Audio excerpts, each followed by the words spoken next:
Alright, welcome back to the channel, and today we're going to pick up where we left off after the stove and everything. We're going to hook up a little bit of electrical wire. So we still have the lights that we need to connect here in the back to a switch, and we also need to route some wires down so we can get our refrigerator plugged in. So we're going to be working on that.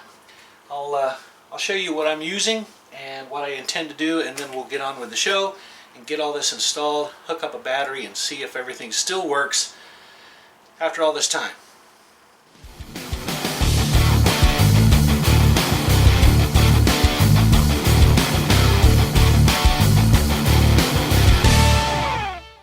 Alright, so we're going to get ready to route our wires right here, and we're going to be dropping those down through the cabinet and down to the bottom. And we have a little switch that we're going to be installing for our light switch. Just a very basic, simple on and off, nothing glorious, glamorous, or anything like that. And to run my wires down through, now I'm cheating a little bit. I have a couple of little boxes that I made about 10 years ago, and they're mahogany, about 1/4 of an inch, almost 1/4 inch thick, and hollow in the centers, you know. So at any rate, my plan is to run the wires through there, mount my switch on here, come out the bottom so we can go down to the refrigerator. And then for the refrigerator, I think we're going to be cutting this box in half, and then I have a little 12-volt receptacle that we'll be installing here, and we'll connect our wires and we'll mount that underneath and be able to plug that in. And we're also going to use a couple of grommets here on the top. So we're going to do the refrigeration wires and battery wires through one, and for the hatch we'll run it through another. And we have a little bit of wire loom that will be covering up our wires. Of course, you're going to need some male and female end connectors that we're going to be putting on the ends of our wires, and a couple of tools. So we'll splicer to take off the wiring, loom, or you know, stuff around the copper. And then we got our crimpers here. Strippers, wire strippers. Takes me a second, you know. So that's basically, oh, and I do have some little wire clamps that we'll be using along the inside and down the bottom, just to keep things out of the way, tidy and neat looking. And that's about it, really. Maybe a drill, we'll poke a few holes, and then we'll set this stuff up. So let's get started. Okay, so this is what I plan on doing, is putting my little box right here. We'll put the switch right here in the front, and once we get a nice coat of varnish on that, it'll look pretty nice. Be able to open it up, reach in, turn on and off, and we'll have our wiring run down through the top and make sure that we connect our switches. The wiring for the refrigerator will also go through the top, and we'll just run that straight down into the cabinet for now, but we'll get this one set. So what I'm going to do, since this is a sealed box, is I'm going to take my switch, I'm going to take the switch out, use the plate, and then I'm going to just drill a couple of holes, use a Forstner bit, drill a couple of holes large enough. I can reach through and I can screw fasten this against the wall. It's not going to go anywhere, and if I'm afraid later on it starts to move around, we'll just put different fasteners or use some double-sided tape on it to keep it in place, but I think that's going to work okay. So we need to get this ready. I think it's already ready to go in. We just got to pop this out, mark a few holes, drill a couple holes on top, and then we're ready to install the switch. Let's get her done.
we've got the holes drilled in a box. So we have 2 holes at the top. One will be for the lights for the hatch, which will go in here. And then we have power, and then one going power to the refrigerator. One for the refrigerator is going to go through, and it's going to come out the bottom. Now we have to drill a hole down through the top of the cabinet. So I have a small drill that we're going to hook up. We're going to go ahead and punch that through. Then we can feed all of our wires through and get this attached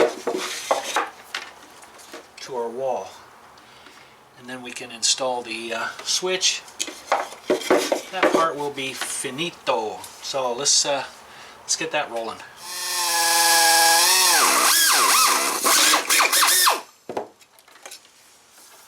So when I get my box over here and I run my wiring through, the wires on the hatch are just a little too short. I cut those about 3 inches too short. So when I run them through, I won't be able to feed them out long enough to hook them up to the switch. So we're going to add some wiring here on the end, and for that we've got a couple of butt connectors. The wire that I'll take off of this one we'll add to this one, and then we can get everything hooked up. So this is about ready. I think we can fasten pretty close to that. We can run our wiring. Just make sure everything, I'm going to lose track here in just a second. But first thing I'm going to do is go ahead and add to this one. We'll just knock that out of the way right now. Alright, now we'll go ahead and run our wires through here. So this one here is going to be for our switch. So if we can get this through there, feed it through. Let's see if we can't get that in there without making a horrible mess here. One. Alright. So we'll go through there like that. Now we have to feed this one. This one will go through the hole and out the bottom, and then we'll run it through those holes and see if we can't get this in there. This will be the fun part. Now we need to feed it through the hole here.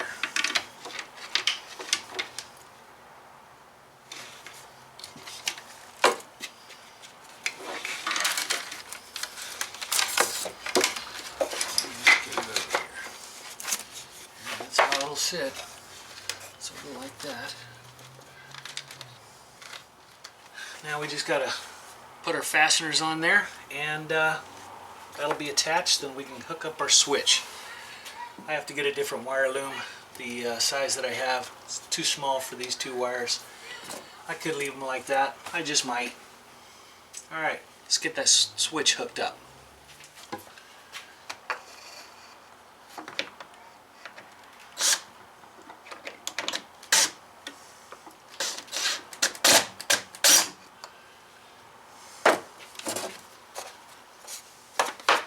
Alright, so the box is installed. Now what we need to do, tie together our ground wire.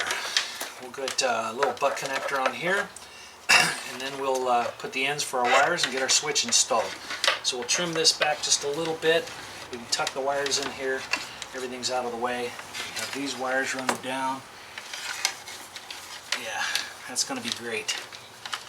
Alright, well, let's get these trimmed. Butt connector on there.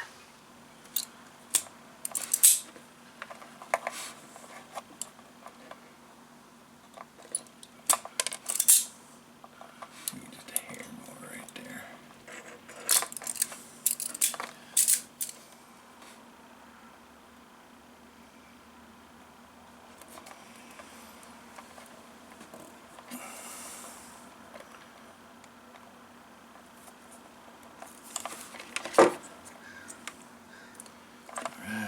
One, and let's get our other one on there. Now we're ready for our switch, so we'll go ahead and plug these in here. This one here is to the hatch itself, so we put that on the top.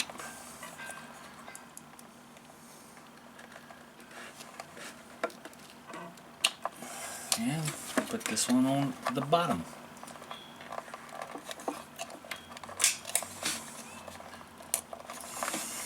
Just like so. Now we can feed our wires in here. Get a couple of our screws. Fasten that down. Then we'll have a switch. Let me get a couple of screws. Alright, so I'm just going to use some little 5/8 inch black oval headed screws, and it's just enough to hold the switch in place, and we're not going to tighten her down so we split anything. Alright, that's one. I'll hand tighten the rest of the way so we don't bust our plastic here. And get that one in here.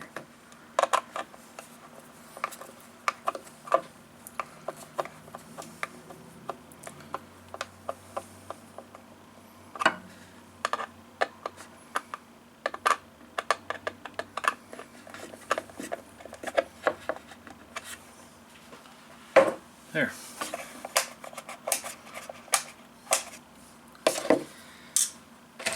Alright, I'm going to close this hatch to make sure my spring clears all this, and we can call that good. Alright, so we've got our switch in, and we've got our wires run. Now what we need to do is run our wires over here. We'll get those strapped down, and then we're going to come straight down right in here and come out just under here, and we'll run the wires straight back. And we have another box that we need to get cut and sanded and some holes punched in it. So we can get that mounted. We can get our little 12-volt receptacle in there, and yeah, we'll have that wired up, and then we can get it all tested out. So it's coming along. Hang in there. I know this is not exciting, but we are getting closer. And I'm getting excited. So we need to get this thing running. Alright, so real quick, behind the scenes, I went ahead and drilled a small hole here and fed those wires down. And I also put the wire loom on and run that here. So now I'll put my wire clamps on, keep this tucked out of the way, and luck as have it, I thought I would have to run wires back, but that's just going to fit just right. I'll be able to cut this box in half. Might have to tap a little hole here, and that's going to set up there just nice. I'll be able to plug in like that. So I guess my next step now is to get this box cut and sand it down, make sure everything fits, and tap a hole in here for our plug, and probably a couple of little holes here on the bottom so I can reach through and put a couple of screws into the top here. Will keep that secure. So let me go ahead and get this thing cut and sanded, then we'll get that installed.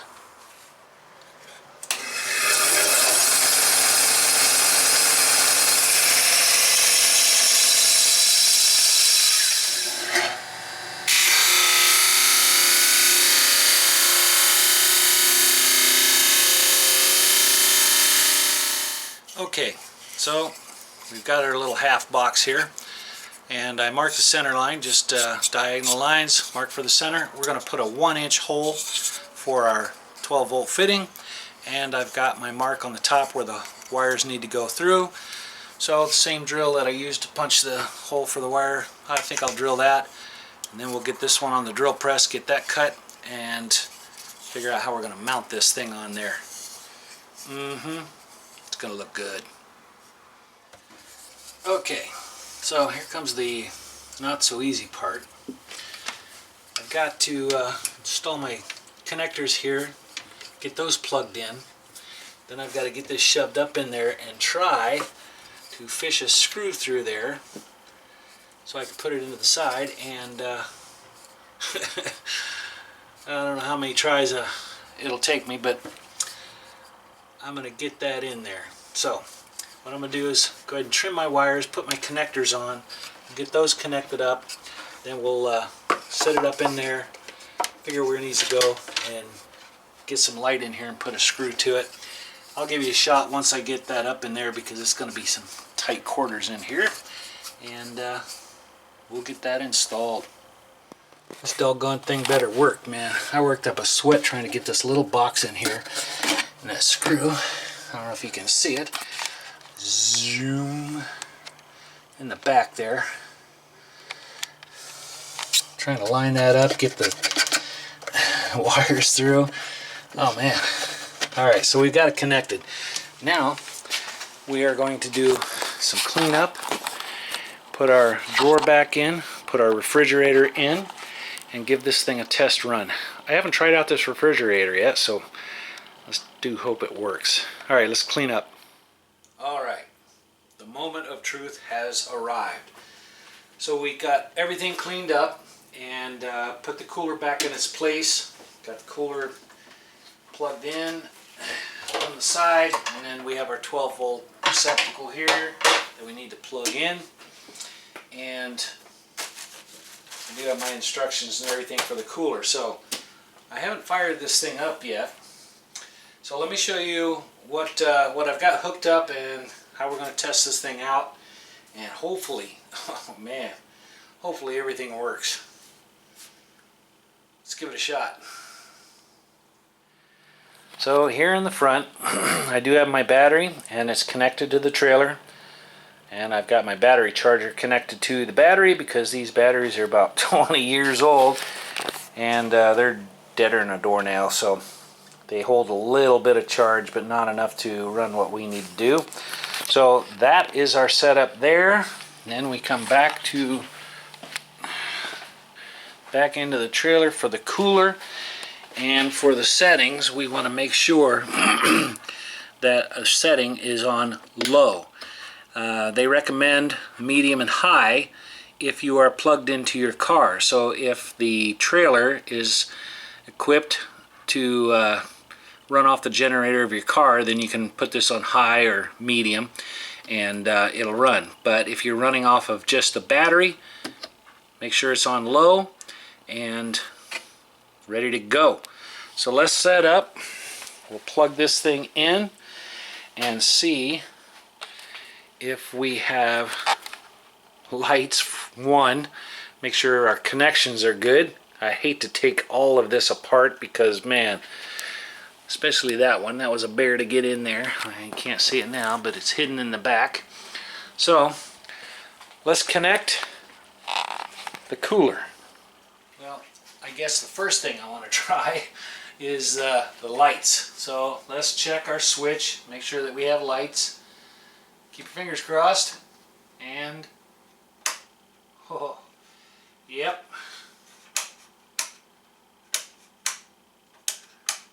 Perfect. We have lights. Now let's try this cooler. So we'll reach under, plug it in, and see if it fires up. Alright, so let's take our connection and put it in the socket. Ooh, we got lights. Now to run this thing, we've got to press and hold the on and off button.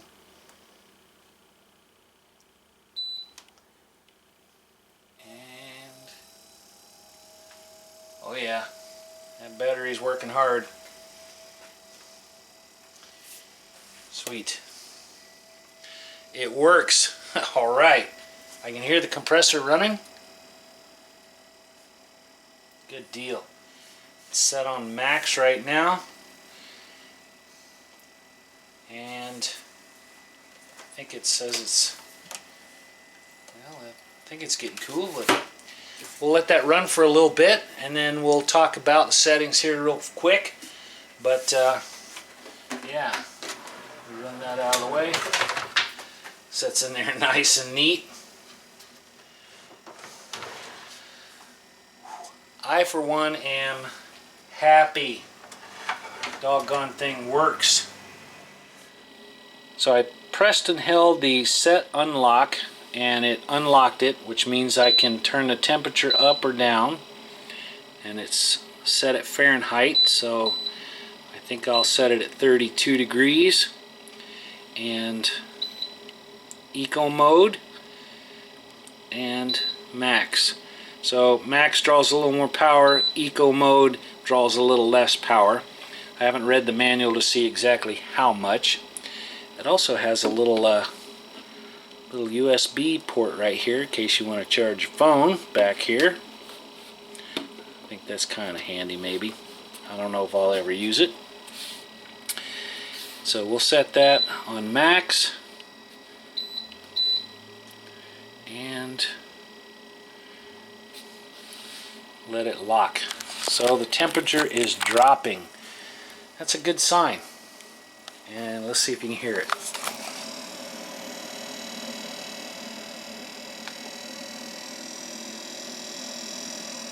It is fairly quiet. And I don't feel any warm air, but if it does happen to get warm, I think later on I may have to install a vent here on the side. But let's let that churn and burn for a little bit and make sure that it's cooling. But I am happy with that. It works. Alright, so I let the cooler run for about 15 minutes on max setting, and it dropped the temperature down to about 28 degrees. The compressor quit running, and now I expect it to kick back on because we set the temperature at 32 and I turned it back onto eco mode. But I don't have my thermometer. I don't know what I did with it, but that is nice and cold. And it cools from the bottom up, so up here is probably a little warmer than it is down here. And I'll try to see if I can't get me a little ray gun here to make sure that we are operating at the right temperature. But it's working. Alright, so one more task completed. We got our switch in for our lights for our cabin here, and they work great. And we got our power connected to our cooler, and the cooler works. That's great. Oh, I'm tickled to death with that. And roll that up. We'll just push that in there, and it generates just a little bit of heat. I wouldn't say enough heat to melt ice cream, but if I find that it does generate a lot of heat, then we'll consider putting a vent on the side.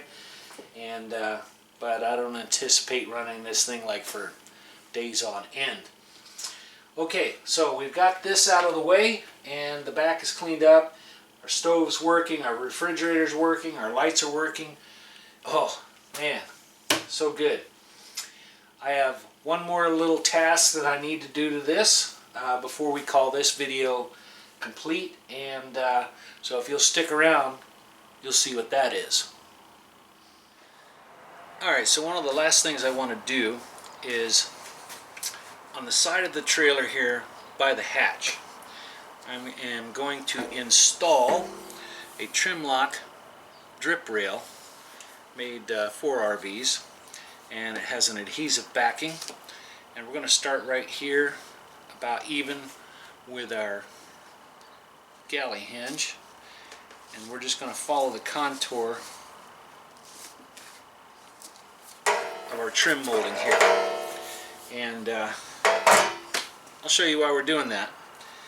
We'll have to clean this up. We'll take some acetone, wipe that down. We'll peel back a little bit of the tape and start sticking it and get it down to where we need to be and get it pressed in place. Be golden. Alright, let's see why we're doing that. So 2 years ago I installed this trim lock drip rail on my trailer right above the window, and the drip rail, obviously when the water runs down, prevents water from running inside to the windows or doors, doorways, whatever.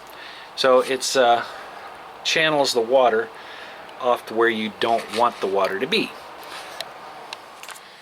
So while most drip rails, like above your door, prevents water from going down and it channels away from it, on the back, as we're traveling down the road, water, rain will tend to sweep back up on the side and I want to try to prevent it from rolling and getting into the seam of the hatch. So instead of diverting water down this way, channeling it out, we're going to divert it around so it follows and drops out somewhere right here in the bottom, and that way we can keep water from trying to get into the hatch. So that's what we're going to do. That's why I'm doing it. We'll see if it works. So let's go ahead and clean that up and we'll get it installed.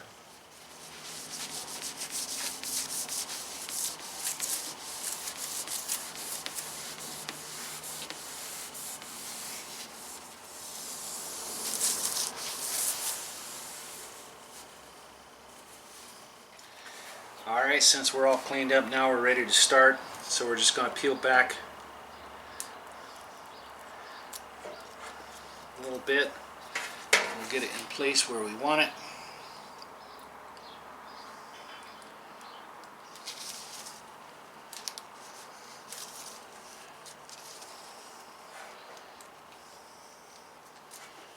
And then we'll continue to peel back our tape.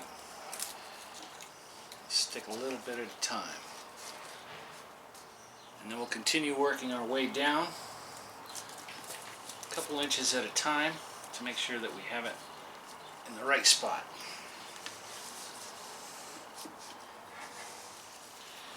Alright, so let me finish this this side here. We'll get it down to the bottom and I'll show you what it looks like when we're done. Alright, so that takes about 5 minutes to install. I've got it about even with my hurricane hinge, and I've got it pressed in place right up against my trim molding all the way down here on the back side, and we trimmed it a little bit like a 45, just kind of accent it off a little bit, but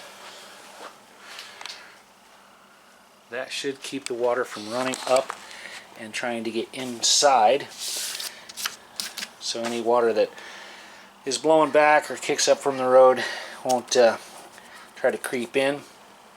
Plus from the top, it'll also give a little channel for water to run down. I think that'll work.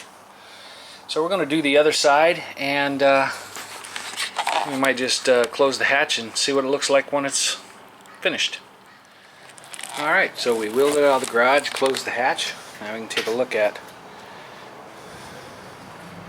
our little handiwork here. So that looks good from behind.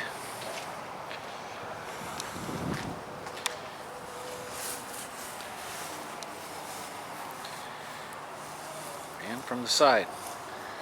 Looks alright. And hopefully that does keep the water away from the hatch.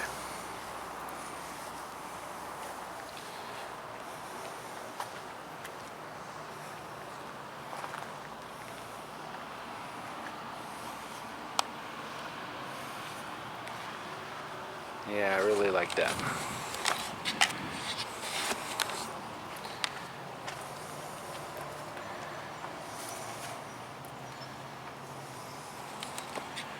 Sweet deal. Alright guys, I think that's going to do it for this video, and I hope that you enjoyed that. So we do have our lights working in the back. We have the refrigerator is now operable, and we've also added some rain gutters around the sides of the trailer, around the hatch. Try to keep water from flowing in best as we can. That's the main part where things start to leak. So we want to try to do the best that we can to keep the water out. What do they say? An ounce of prevention is worth a pound of cure. So that's what we did. Alright, so we're moving right along. Stove's working, refrigerator's working, lights are working, fans are working. So our next big step is going to be to go ahead and get our trailer lights hooked up. And I'm still planning that out. I want to make sure it's nice and clean and good looking and functional, and then we'll add the safety chains. Then I think we can hook it up to our tow vehicle and get it weighed. So that's up and coming video, along with the cost, weight, lights, all that good stuff. So if you like the video, give it a thumbs up. Hit the little bell notification for the next videos coming out. And next to the like button is also a little applause button. Nobody's applauded yet, so I don't know if YouTube's got a better idea there.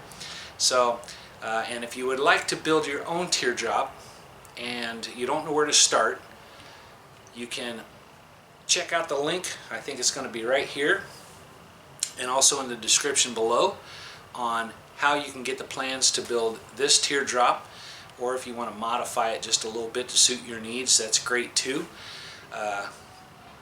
Along with the plans, you got the step-by-step videos in this series on how to build this teardrop. So it's a win-win for you. Alright, until next time guys, appreciate all of you, love the comments and thumbs up and the subscriptions and all that good stuff. You guys are wonderful. So stay tuned.